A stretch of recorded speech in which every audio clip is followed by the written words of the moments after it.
What's going on, family? Listen, I'm excited about another episode of Unscripted. I want you to get ready. This is your boy, Derek L. McRae, coming to you. We're going to talk today about some interesting topics. We're going to make sure we enrich you. We're going to entertain you. We're going to empower you. So get everybody you know, call them and tell them jump in real quick because we're getting ready to turn this thing up. It's going to be unscripted.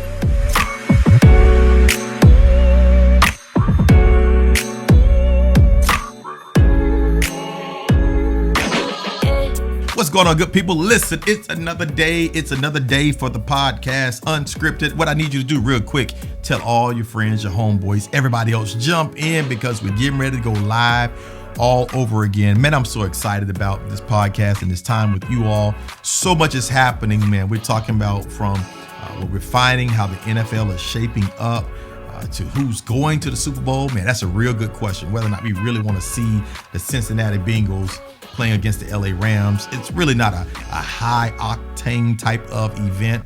However, it's what we got to work with. And so I'm really pulling for Carson. And so I'm pulling for the young guy from Cincy, who is a second-year player, doing some amazing things, So let's go to underdog since I don't have my boy.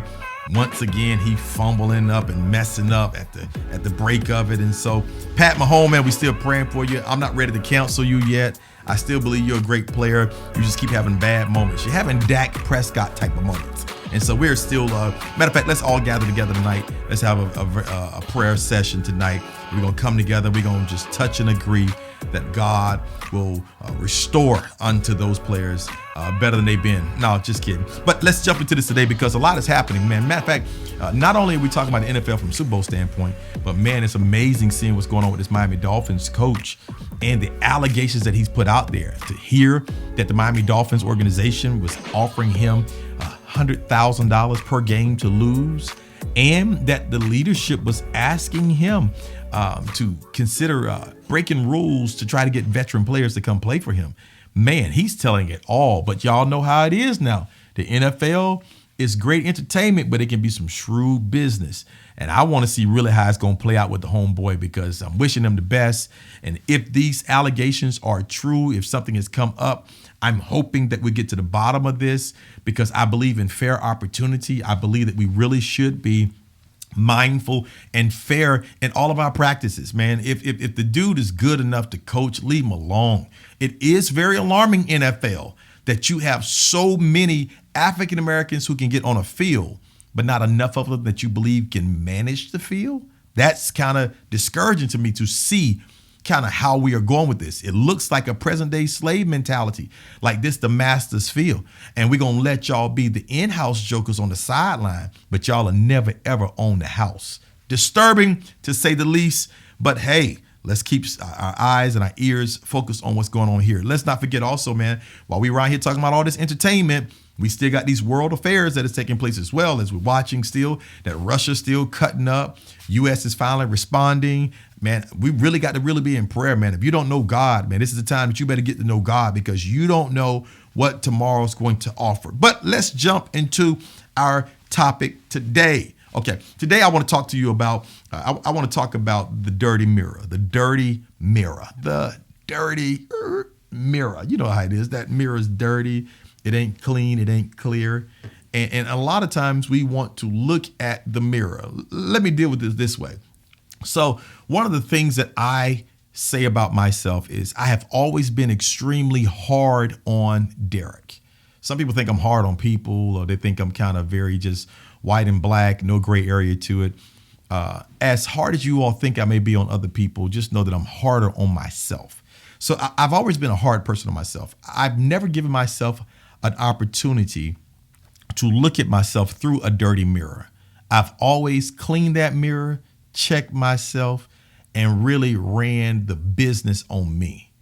And I had to learn to stop being so critical of me as I looked in the mirror, because if you're not careful, you could also self-sabotage. For years, I was self-sabotaging myself, talking myself out of my abilities, talking myself out of what I could do. And the truth is, it became a mentality for me that began to disturb me from doing the things that I was gifted and also positioned for.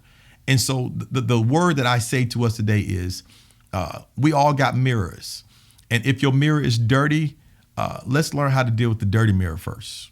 Let's learn how to deal with it without sabotaging ourselves. So let's dive into this discussion today, talking about the dirty mirror. Let's talk about this today.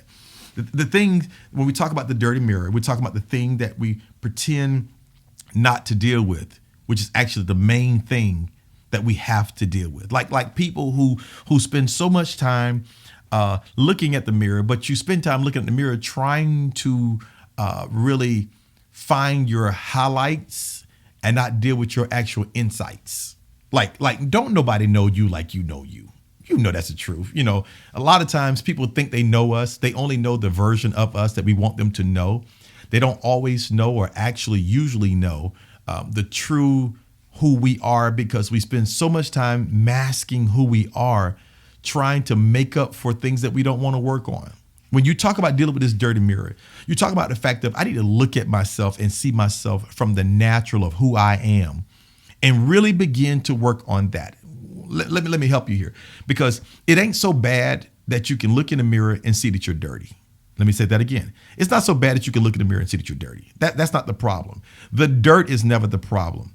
The discovery or the lack thereof is where it comes into question. Like, will you be real with yourself with the fact that, yo, you are that person. You do like that stuff. You are the one that engages in those practices. Like it amazes me how you hear people sometimes like, oh, I never do that. But all the time you doing it. Like you, that person that talks against yourself just for the sake of making somebody else feel like you're a lot further along down the street than you've been driving. And a lot of people are walking around doing that. We are really downing practices that we actually produce. Things that we do on a regular basis, we down it. And I think we do this because, for one, it helps us feel better about who we are, to highlight it out against somebody else versus cleaning ourselves up so we can have an authentic conversation about it. And it's a lot of people walking around today who have dirty mirrors. That's why we're full of judgment. That's why we're talking so much about other people, because usually those who don't want to deal with their mirror find other mirrors to look at as well. They want to look at you and see what you got going on. They want to see kind of what you're dealing with. They want to look at and see how they can feel a little bit better about you versus just becoming better at what they do themselves. It literally becomes a self-denial project. And when we're self-denying, we literally become stagnant. So we don't have true growth, because we don't want to have true resolve to those factors or those elements about us that's just not up to par where we should be. When we really understand who we are, we should be committed to becoming better, no matter how dirty it may be. Be determined to find a clean surface. How do we find this clean surface? Let's do what the Bible says. Let's start looking at the wood chips in our own eyes versus looking at those logs in other eyes. Let's stop justifying why we do some things that we do. All of us got something that we do that is maybe not the expected or the norm or the accepted practice, but it does not mean that we should not focus more in on what we are actually doing to see how can we get better at that. Like it's nothing wrong with you recognizing that you are dirty, that you're not the best at it, that you're not the cleanest at it. But the worst thing that you can ever do is justify your dirtiness. Let's stop justifying that this is acceptable. It's not acceptable. Some of us have mental issues, which allows us to look in a mirror from a dirty lens standpoint. It's a dirty mirror because every time we look at it, we don't see what's really going on. We see what we've embraced and allowed to still sit on us. We see things. And a lot of times we do this because the work to be put into becoming better at what we've been in is too hard for us. And we got to start selling ourselves out to the place that we become so in tune with becoming better that we say, I'm going to put in the hard work to become better. You know, Tom Brady just retired from football. And as he's retiring from football, man, I'm going through and I'm looking at all the documentaries, and it's talking about all the things that Tom has done over the years and how he was drafted in the 6th round and how nobody wanted us. He ran the slowest 40-yard dash almost in the history of the NFL. Tom Brady recognized, I am not the number 1 overall draft pick. He recognized that I'm not the top candidate. But what he also recognized was, but I can be better. And that's where most of us are. Let's stop talking about what we don't have and what we don't do, and trying to figure out a justification for what we don't have and what we don't do. And let's start pledging ourselves to, I don't have it, but I'm going to get better and I'm going to own it. I'm going to become better because I got to move forward. I got to grow my life. I can't keep myself being stagnant all my life. I got to grow to a place of involvement, grow into a place of development. I got to grow into a place that I start discovering who I am. And the only way you can do this is when you really believe on the inside of you that there really is more than what you have already manifested, that there is more to you. There's a greater future for you, that you got greater things coming your direction. But you can never achieve true greatness, because some of us got these facades of greatness, but you can't achieve true greatness without you actually diving in to who you are. Let's not be hypocritical about ourselves. Let's not be hypocritical. That word hypocritical means characterized by behaviors that contradict what one claims to believe or what one feels. Because a lot of us are dealing with this stress and this depression because we have talked ourselves over what the mirror really looks like, because we just didn't want to put the work in to clean it.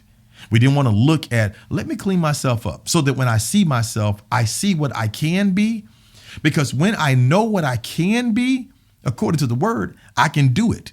Whenever I know, the Bible says, as the man thinketh in his heart, so is he. So when I get into the position of knowing what I can be and putting in the work to become what I know that I can be, I then can be what I can be with the confidence, because I've already worked on being what I can be.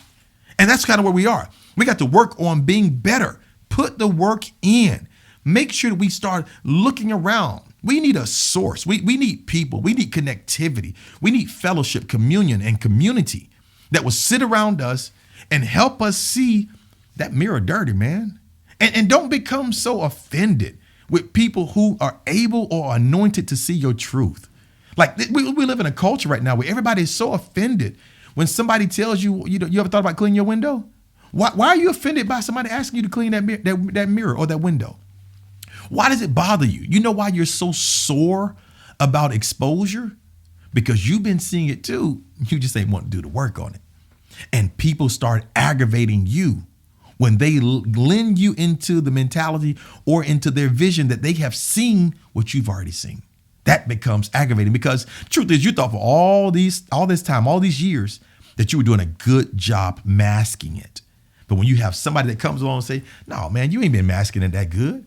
I see that the mirror dirty too. At least where I am in life now, I'm happy for people who love me enough to identify my dirty mirrors. I'm happy that you come along and say, yo, man, you know, hey, that mirror's a little dirty, man. You ever thought about cleaning that a little bit, man? Because you can see yourself better. Those are people that care for you. We're in a society now where we're so wrapped up into people lying and being phony with us. And sometimes the new friend is the liar. The new friend is the phony person. The new friend is the person who sees danger and don't tell you. But you're so interested in being validated, accepted, included, that you accept those practices of the new friend, but the new friend don't help you to advance. I want people in my life that's going to tell me the mirror's dirty, D. You got to do better with that, man. You deserve better. You are better. You can be better. I see better in you, but you can't be that and be sensitive in the same breath. You got to get your little attitude in check. Bring yourself back in. Understand that everybody ain't against you. Some people want to promote you, but sometimes promotion needs a clean surface. You don't need stains in the promotion, because the higher you go, the more everybody else is going to get a chance to see the dirty mirror too, because the mirror ain't changing just because you close your eyes and act as if it does not exist. The mirror changes because you put in the grind. I want you to do that. Let's get ready to glorify the grind, that we start working hard to be those who we can be, because we're those who recognize who we are. You can't get to where you're going until you recognize where you are. Let me say that again. That's a good nugget there. I like that one. You can't get to where you're going until you recognize where you are. And many people are trying to travel, but you don't have any place to take off. See, I fly a lot. One of my favorite things to do is when I'm flying, I go to sleep on the departure. Some people get excited about the departure. I go to sleep on the departure because the departure is really not what I paid for a ticket for. I paid for a ticket for the arrival. One of the most fulfilling sights is to look out the window and see myself coming down through the clouds to the destination. That's what's amazing to me. It ain't amazing that I can leave where I am. It's amazing that I can arrive where I'm going. But in order for you to get to where you're going, you got to also identify where you were. You got to know where you've been. And some of us have not been honest with our departure locations. That's the reason why we can't ever arrive to our destinations. You can't get to where you're going because you're so full of yourself that you don't even recognize that you don't even have the right ticket to fly out on this airline. I want to challenge you all, man. Let's start looking at the mirror. Surround yourselves. Let's find people who will help us to identify ourselves. Let's reimagine. Another scripture that comes to mind is in the book of Genesis, where we find that God is talking to Adam, and he gives him, after he creates him, he gives him this assignment. The assignment he gives to him is for him to name, to dress the garden, which means that whatever he calls it is what it's going to be. I want you to reimagine this week, instead of identifying people who have brought you friction, instead of calling them haters, let's identify them as motivators. We're not motivating because of some hate speech. I'm sick of y'all acting like 3-year-olds, that everybody out for you. Here's the truth. Let me pop your bubble on that one. You ain't even important enough for everybody to be against you.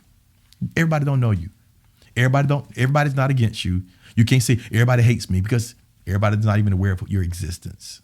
Truth is, sometimes you need to hear that junk just to motivate you to be better. So this week, let's do what God gave to Adam. Let's redress our gardens. Let's identify them differently. When I see somebody who comes with a little challenging mode, if it's true, let me embrace it. If it's not, let me dismiss it. But at least I get to identify that this is a hater or this is a motivator.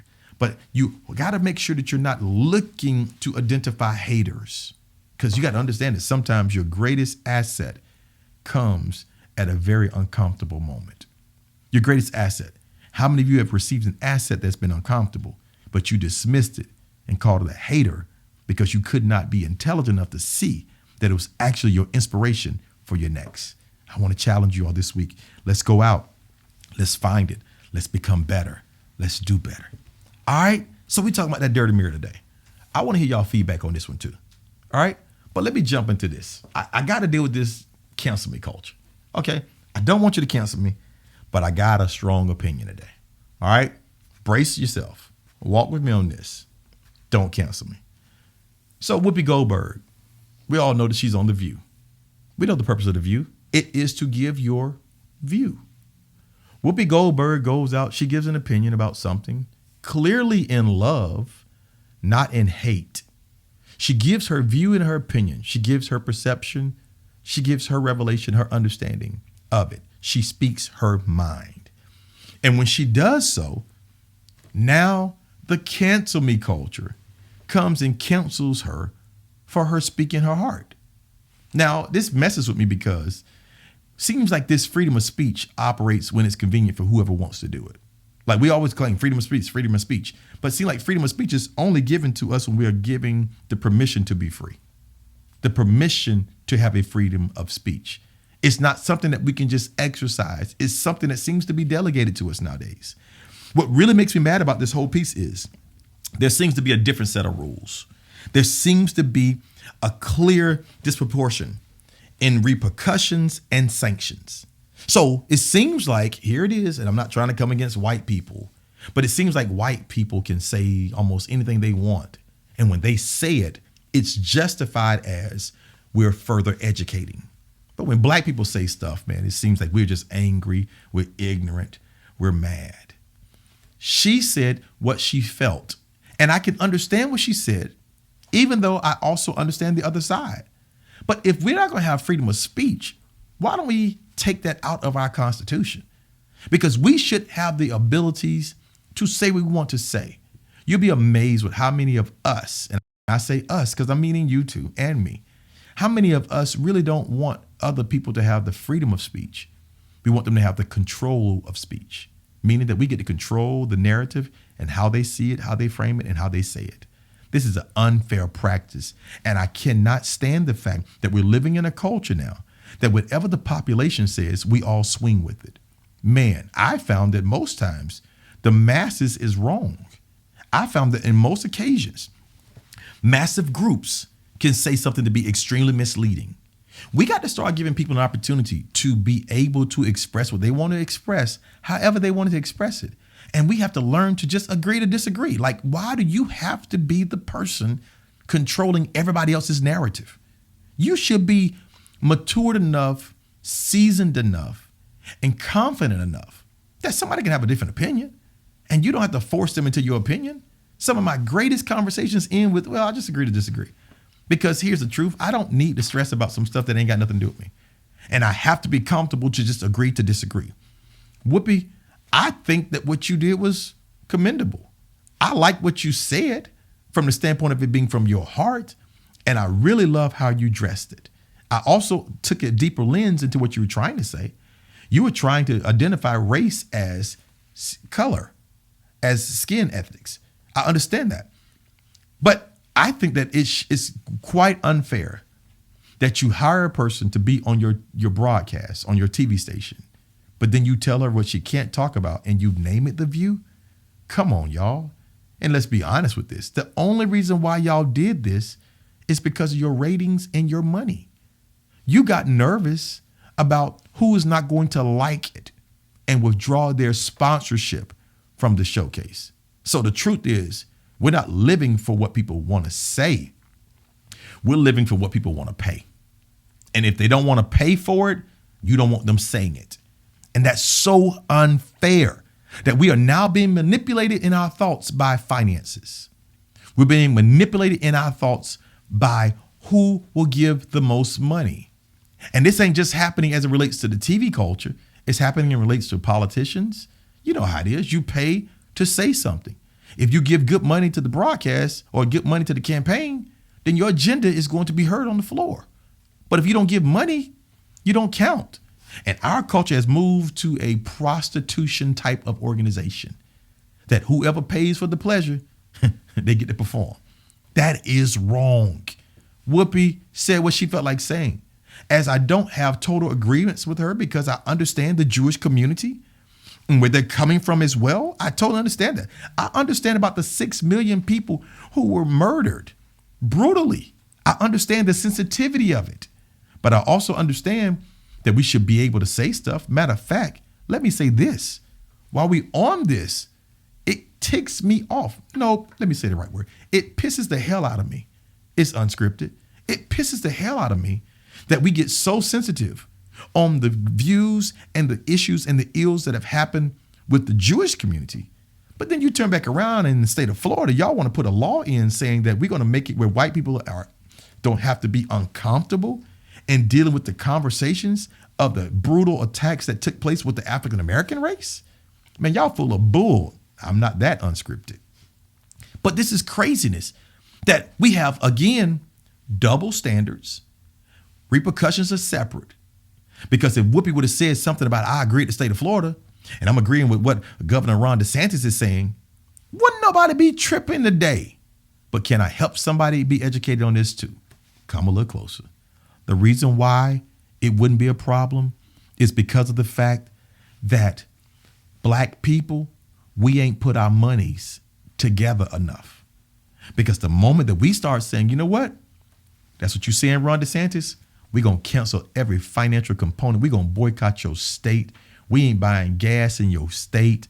We are making sure that we're not paying for this, that, and the other. The moment we do that kind of stuff, man, we'll stop some of this foolishness. But until we learn to do like Rodney King, just get along and put our resources together, we will always be on the menu and never having a seat at the table. That's where we are. Don't cancel me. Whoop. Yeah, Whoopi. I like that. Whoop. Miss Goldberg. I say, hey, I hate that it happened to you. And I stand on your side. Not with your opinion, but with your abilities to speak. Don't y'all cancel me. But that's what I feel. Well, now it's time to say goodbye to all my family. Mickey, and the song means nothing to me. Here he is. So I want you all to get ready to do this challenge for the week. Let's take an honest evaluation of us. literally clean your mirror by looking inward at yourself and seeing, is this true about me? I know it's painful, but is it true? I also want to challenge you this week to have a conversation. Find you somebody to have a critical conversation with this week that will help move you along. Let it be an uncomfortable conversation, but let it be a critical conversation, but let it be constructive criticism to help move you along. And let's watch how well things go for us. Well, I'm getting ready to get out of here, but I got to spotlight one person. That is none other than my mayor, Jerry Demings. Mayor Jerry Demings, man, born in the month of June the 12th, 1959. Mayor, you kind of old there. 1959, is an American politician who is literally trailblazing. We're in the month of February, and what he has been able to accomplish is amazing. We're talking about the first black police chief for the city of Orlando. We're talking about also to go from there to Homeland Security, a black man running Homeland Security for Central Florida, and then to be elected not only as the first African-American elected as the county mayor of Orange County, but also the first Democrat elected in Orange County. Man, you're doing some phenomenal work. You're really standing up and you've walked us through some great times through this pandemic. Your leadership is second to none. We celebrate you as you're not just reading about Black history, but you are Black history. You're doing something and giving something for the kids to look up to. We really appreciate you. More men like you are needed for Orange County. And I thank you, Mayor, for being who you are. So today we highlight you, Mayor Jerry Demings. Well, I got to get up out of here, y'all, for real. I got to go. You know I'm not going to watch the football game because the Cowboys are not playing. But there's a lot to do. Y'all go find yourself a church to attend on Sunday. All right? Go give God his glory, his honor, and his praise. Connect with some people. Look in that mirror. Clean it up. And know that you're the best. Go and join us on YouTube. Click that button. Ding, ding, ding, ding, ding, ding. That's like Run DMC. Go hit the button. Connect with us. Follow us on all our social media sites. And please send me a message. I want to talk to you. And tell somebody else. We on every Friday. Gotta go. Holla at y'all real soon. For real. You know why? Because you matter. Take care. God bless.